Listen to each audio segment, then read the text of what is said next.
Hi everyone, and welcome to a new video in this post one video a day for 30 days, although I skipped Saturday and Sunday because I was with my family, my little daughter, and on Saturday I went out.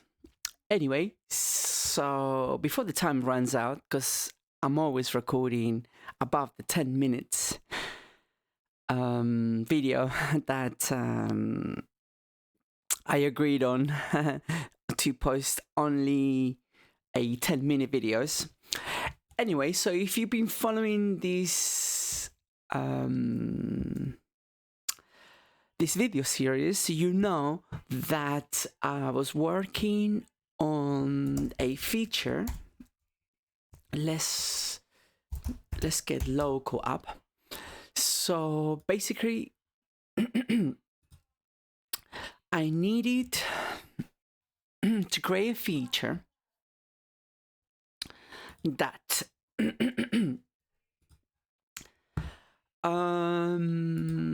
okay, get it together, Yari, get it together and hurry up because time is running out. So I need a feature for my users of this application so that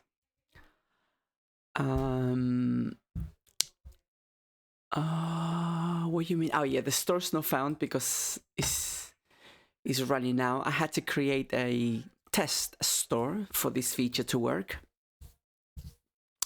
And great. So if we go to the store here, if you have several stores, they will be here, cards. So I'm gonna go into the test store I created. I'm gonna click orders, and the feature I needed is that I have an order. If I click on the product, I land in the product page and I see all the users or the customers who bought this product, and here on the right hand side I want to see a purchase history. Okay, so let's see that if it's working. So if I click on the user, I want to see some purchase history. So here we go. Voila, it's working perfectly. I mean, I already knew that because I shipped it on Friday and the users, they loved it. They're like, oh my God, great. This is awesome. So as you can see, you see the user, right? You see the email. This is sample data. So, and the way I created this data is by installing a plugin called Smooth Generator. And I created 10,000 orders within 1 year, right? So if we go to orders, I see we have some sample data and we have 10,000 and 10 items. Great. So if you've been following the video series, we discussed that this kind of data is not available right away on WooCommerce unless you export it and you start merging Excel files to get this view basically. So for this product, I have all of these customers have bought this product. And they've also bought this product. So we see the big picture for this customer, right? That's great. So let's click on this customer again. It's working. Great. So I'm really happy how this turned out. And here you can export it I can also send it to somebody's email or my own email. I can export all the records, or I can export a certain amount. If I click export, please be working, don't let me down for my one viewer on YouTube. Perfect. You see it is working great. So I've been discussing some new features with the users, and I can tell you that one of the features is to set this field. So ideally, the user would like to set the headers or the headers of the rows, and so that they can be able to export it. So they can export it to some accounting system, CRM system, or they can export it to some mailing system like MailerLite, Resend, or something like this. So that they'll be able to customize these headers, this field. So stay tuned for that. Should be creating these features, I think, in the next week sometime. Today, this morning, I had a call with a new prospect about a new project. So I'm going to be busy on another project, a designing tool, a specific designing tool. But you're gonna know everything because I'm going to be somewhat documenting it. The stuff I can share anyway. So I guess this feature is working great as expected. So what else? Oh yes. So the way this was done, because WooCommerce doesn't give you this data out of the box. So the way this is done on the application side is that when you log into the app, say you have the store, you select the store, select a store setting, and by the way, I think I'm gonna be removing each of these sections. For example, connect the store. Let's say the user has, if you have a new store, invitation, so you can invite a member, somebody works with you to manage the stores, or to export, or so on, or to view the data.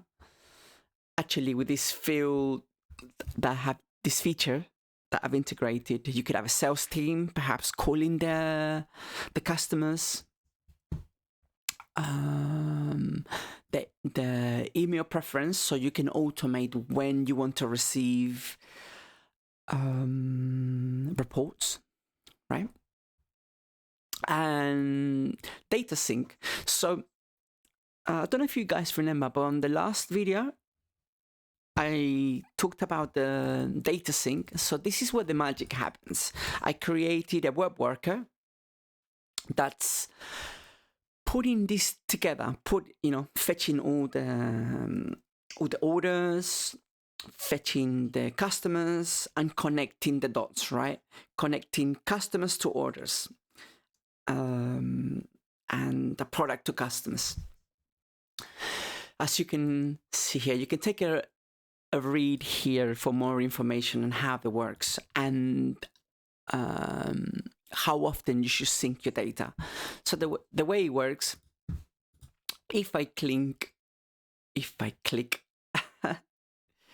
sync store, last Friday I created the first sync for this test store. But let's say you have new orders coming in every day, so you want to do this on a daily basis. Maybe a good feature to put here would be to set it automatic, right? To run when the store has less traffic, maybe at night time or something like this. Some coffee. And yeah, so this runs on the background. At the moment, it's running in the same node environment where the app lives, but this is something I'm going to be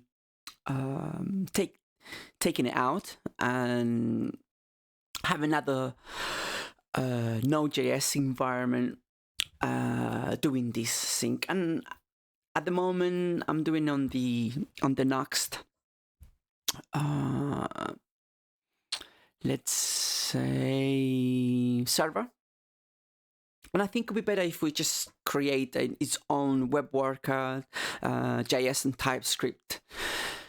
And yes, so, okay. 10 minutes already. Wow. Whew, it's hard work. Okay, so the way it was work, I'll show you quickly before I end this video. We click sync store. This starts syncing, and if we look at the terminal, we can see, look, it's on the background is processing the order, processing the customers, and then it's going to process the order. So you see, it's found 2,478 customers. And then it's now processing the customer matrix. Great. So for 1 year order matching, let's say, it took 45 minutes to put it together. And I think I can improve this if I use a different Node.js environment. Probably be done in much shorter time. And I guess that's it, YouTube. Thank you so much for anybody who has been following this series. If you have any comments, please leave them on the comment section. If you want me to create or expand on any topic, how to create a web worker, how to work with the WooCommerce APIs, I've learned a lot looking at the documentation. There's quite a few tricky things that you need to know when starting to work with the WooCommerce API, and I can help you with some of the pitfalls that I landed on, so that you don't commit that mistake. So yeah, like I said, comment anything that you want me to do a tutorial on, like and subscribe, and I see you on the next one. So thank you so much, and until next time, later.